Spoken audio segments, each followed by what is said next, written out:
In this video, I will discuss some basic properties of gravitational forces. The most important property, perhaps, of gravitational forces is that they are always attractive. So, for example, if you have a star right here, and we have a planet right there, then the gravitational force that the star exerts on the planet is going to be attractive. This means that it's going to point towards the star. Now, the notation we will use will be uppercase F, the vector symbol, G for gravitational, and this is the force that the star exerts on the planet. So it's from the star on the planet.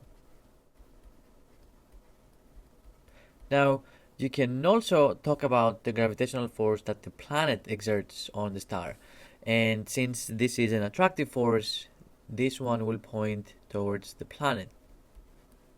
So this is the gravitational force now from the planet on the star.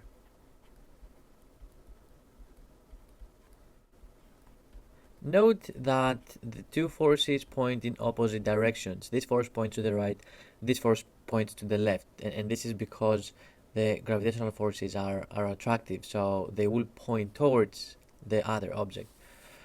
Now, another important property is that gravitational forces depend on the masses. Now, when we say mass, here in this case we refer to the gravitational mass. And in particular, the expression that gives us the magnitude of the gravitational force is the constant g, the uppercase G, the mass of object 1 times the mass of object 2 divided by their distance, divided by their separation squared. Now, the more mass an object has, the larger the gravitational force between 1 and 2. And the same thing is true for object 2. If you increase m2, then of course you will increase the magnitude of the gravitational force. Now, there is something important that you need to note.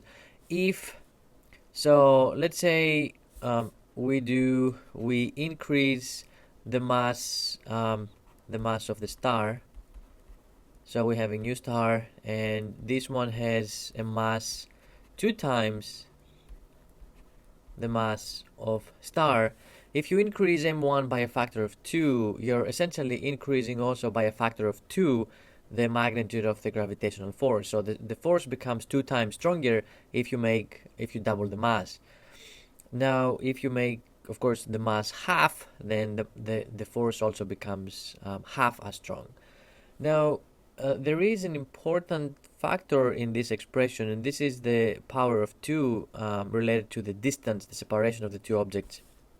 So let me finish writing this. So if you make the mass 2 times as large, then the force also becomes 2 times as large. Now, this is not true when you change the separation. So when you change the separation between the two objects, because of this exponent, you're gonna get a different result. So if we increase the distance between the two objects by a factor of 2,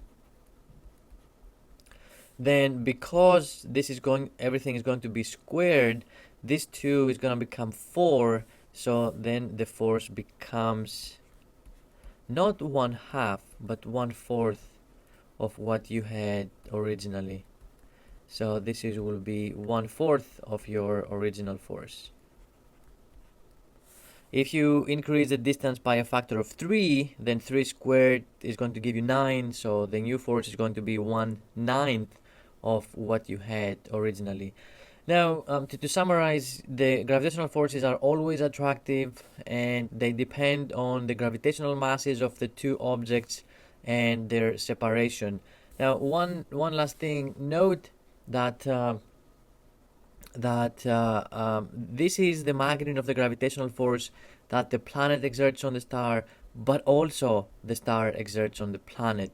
In both forces, you will have m star, m planet, and their distance, and those three quantities are the same. So the magnitudes of these two are equal, and you can write an equation about this. We can say the magnitude of the gravitational force from the star on the planet,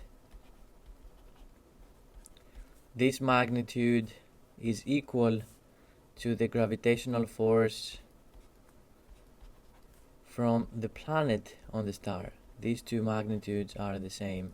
Their directions are opposite, but their magnitudes are the same.